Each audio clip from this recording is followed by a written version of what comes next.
오늘 우리에게 주신 하나님의 말씀의 제목은 가난한 자의 복입니다. 가난한 자의 복. 우리가 성경을 읽다 보면요, 사회적인 통념과 사회적인 이해와 조금 상충되는 내용들이 나올 때가 있습니다. 그게 바로 오늘 본문도 그러합니다. 가난한 사람이 복이 있을까? 아무리 생각해도요, 가난함 중에 있는 사람을 우리는 복 받았다라고 이야기하지 않습니다. 제가 필리핀 선교를 할 때였는데요. 가본 지체들이 있는지 모르겠지만 거기에 가면 어떤 지역으로 가면요, 쓰레기 산으로 돼 있어요. 쓰레기 지역입니다. 그래서 그 마을이 있는데 이 마을에서 주의해야 할 몇 가지가 있어요. 첫 번째는 얼굴을 찌푸리면 안 됩니다. 거기 사역을 할 때. 이렇게 하면 큰일 나요. 그리고 두 번째는 코를 막으면 안 됩니다. 왜냐하면 거기가 쓰레기로 덮여진 마을이기 때문에 악취가 심하게 나죠. 그래서 그 두 가지를 주의하라라고 이야기를 하고 이제 선교를 가는데요. 우리는 그곳에 사는 사람들에게 복 받았다라고 말하지 않습니다. 그러면 성경은 어떤 근거로 이 가난한 자가 복이 있다라고 말하는 것일까요?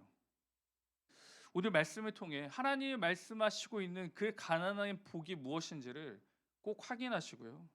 그 복 가운데 살아가시는 우리가 되기를 축복합니다. 오늘 본문은 우리가 성경 골든벨을 한 마태복음에서 가져왔습니다. 너무나 잘 아는 말씀이죠. 우리 열심히 읽었으니까. 마태복음 5장은요. 산상수훈 혹은 상상설교라고 이야기합니다. 들어보신 적 있나요? 들어보셨죠?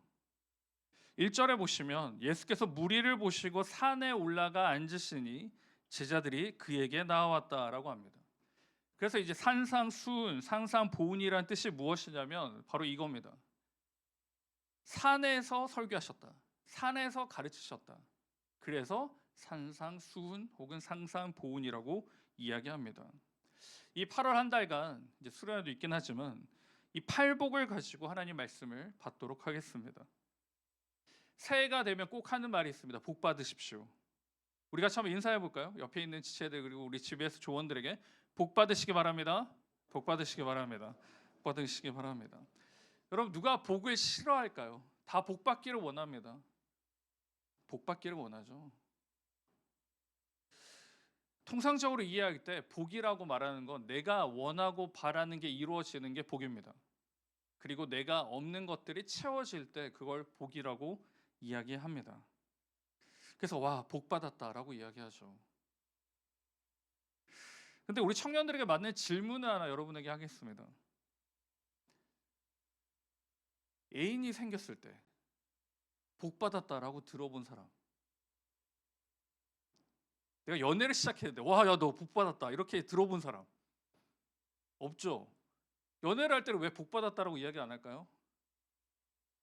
헤어짐이 있기 때문이에요. 결혼하기 전까지는.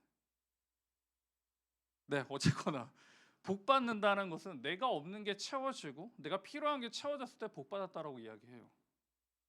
그래서 가난은요, 세상 통념적으로 그리고 우리의 세계관에서 복 받았다라고 적용하지 않습니다.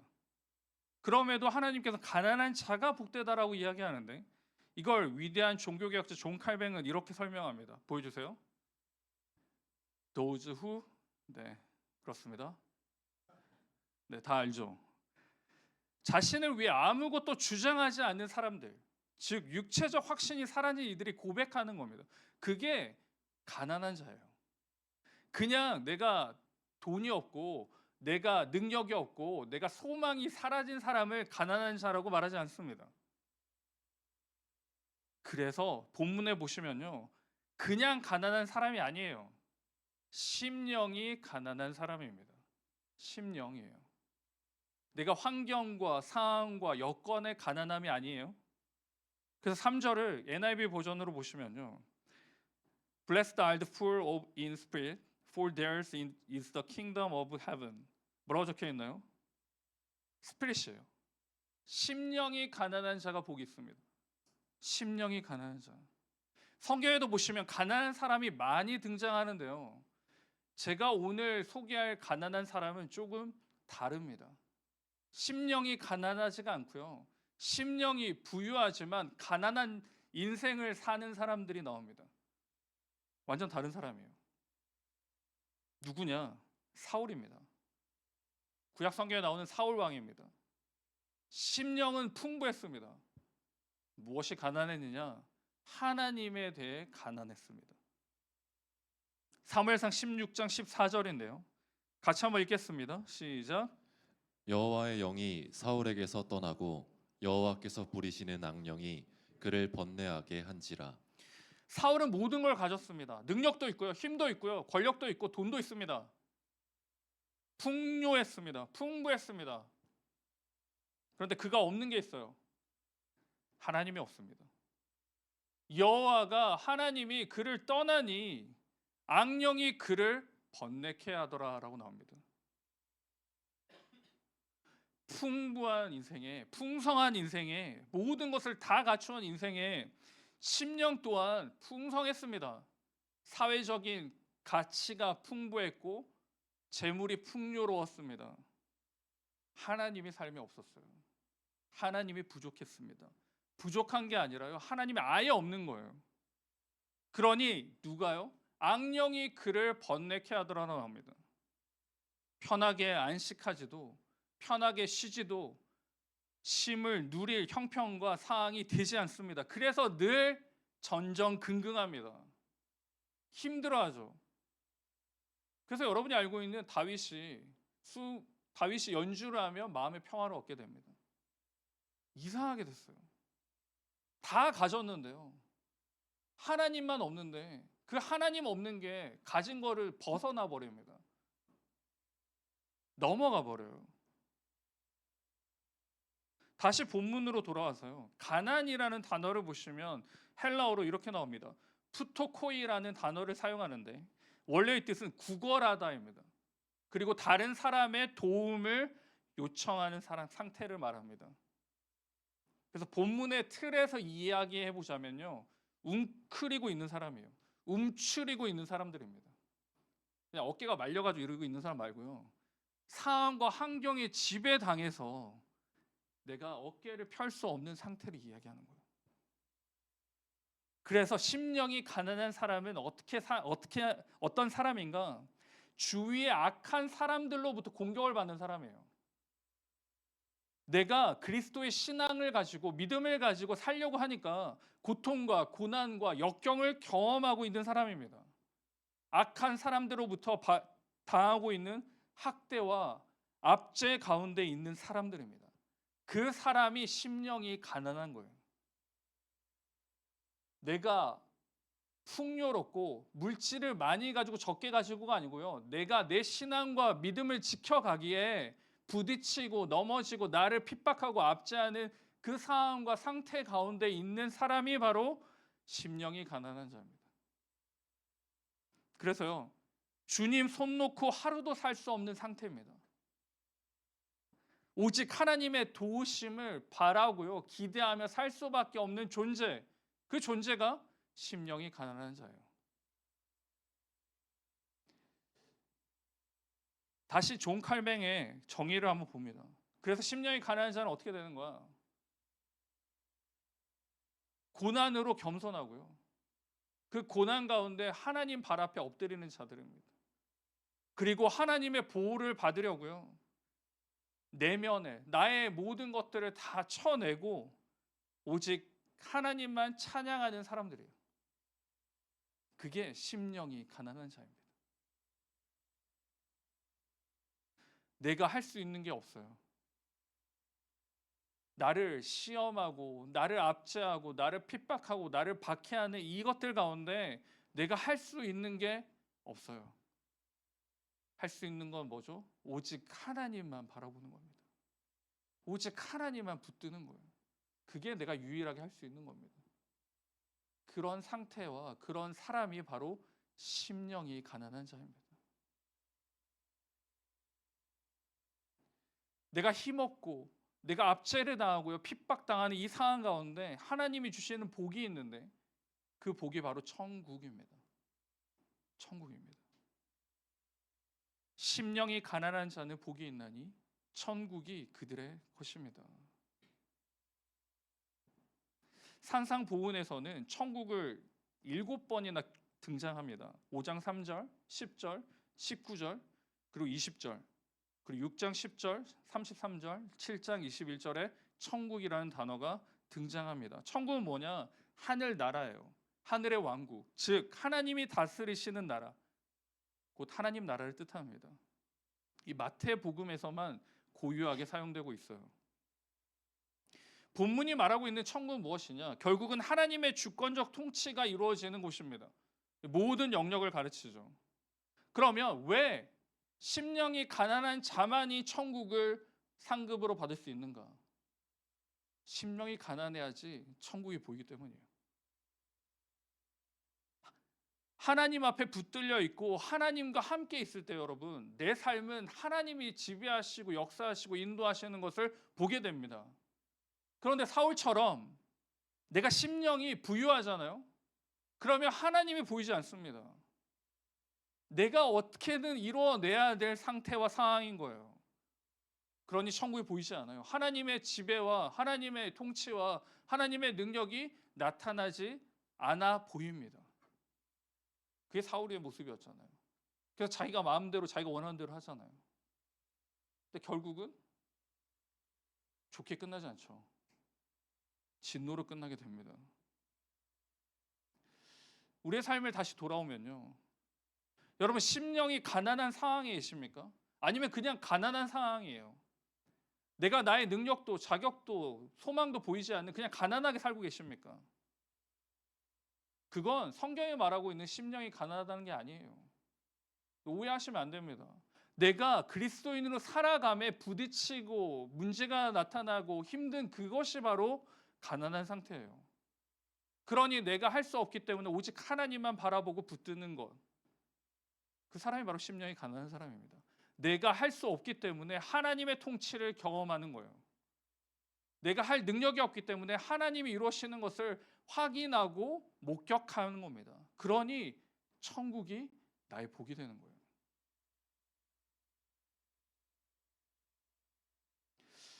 사랑하는 지체 여러분, 세상은 나를 힘들게 하고 어렵게 하죠. 그리고 때로는 이게 맞나? 이게 내가 해야 할 일인가? 아니면 내가 계속 이걸 준비하는 게 맞을까? 라는 생각을 하게 됩니다. 그때 기억할 게 있어요. 희망과 소망이 보이지 않는 게 맞아요. 당연합니다. 여러분 어떻게 알겠어요? 여러분의 미래를. 누가 알겠습니까? 아무도 모르죠. 그런데 기억할 게 있습니다. 우리가 가난한 심령을 가지고 하나님을 붙들려 있다면 하나님께서 알고 계시기 때문에 하나님의 그 통치를 우리는 경험할 수 있습니다. 문제는요, 우리의 교만함에 있습니다. 우리는 너무 풍요로워요. 내가 나의 인생을 다 설계해 놨습니다. 다 이뤄놨어요. 그래서 그대로 갈 걸로 착각합니다. 그대로 되던가요? 그대로 되지 않습니다, 여러분. 그런데도 우리는 또 착각해요. 내가 내 인생을 이뤄갈 수 있을 것처럼. 그러니 천국이 보이지 않아요, 여러분. 하나님의 역사와 하나님의 임재와 하나님의 보호하심과 나타내심이 확인할 수가 없어요. 하나님을 바라보지 않으니까요. 하나님께 붙들리지 않으니까요. 심령이 가난하지 않으니 천국이 보이지 않습니다. 그래서 매 순간순간이 괴롭고 힘들고 어려운 시간. 천국은 어딘가? 죽어서 가야 되는 곳인가? 아니요.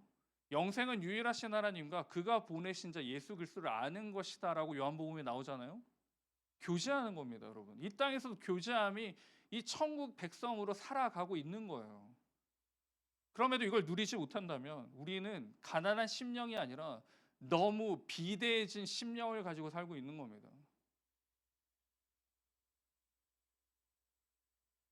세상과 사회는요, 여러분을 책임질 수 없습니다. 하나님의 영원의 주권이 임하는 나라, 그 나라가 바로 사망과 거짓과 눈물과 고통이 없는 곳이에요. 그 하늘나라는 우리는 지금 누리고 있고 또 그 소망을 가지고 살아가는 것입니다. 제가 예화를 하나 드릴 텐데요. 이제 수능 시험이 100일도 남지 않았다는 놀라운 소식을 듣게 됐는데 대학교 시험을 쳤습니다. 그래서 대학교 입학을 해야 되는데 입학을 못하고 전전긍긍합니다. 근데 다른 친구들은 다 뭐 이렇게 학교를 들어갔대요. 그래서 모임을 같이 나갔어요. 그래서 그 친구들이 막 무용담을 늘어놓습니다. 야, 공부는 이렇게 하는 거야. 어? 야, 너는 삶의 태도가 그게 아니야. 공부에 대한 태도가 잘못됐어. 뭐 이런 식으로 이야기합니다. 그런데 그 전주에 여러분에게는 우리나라에서 최고의 대학에 합격했다는 소식을 들었어요. 그러면 여러분 친구들이 하는 말이 여러분 어떻게 넘길까요? 웃으며 넘기겠죠. 말 같지도 않은 소리 하고 있네. 이렇게 넘기겠죠.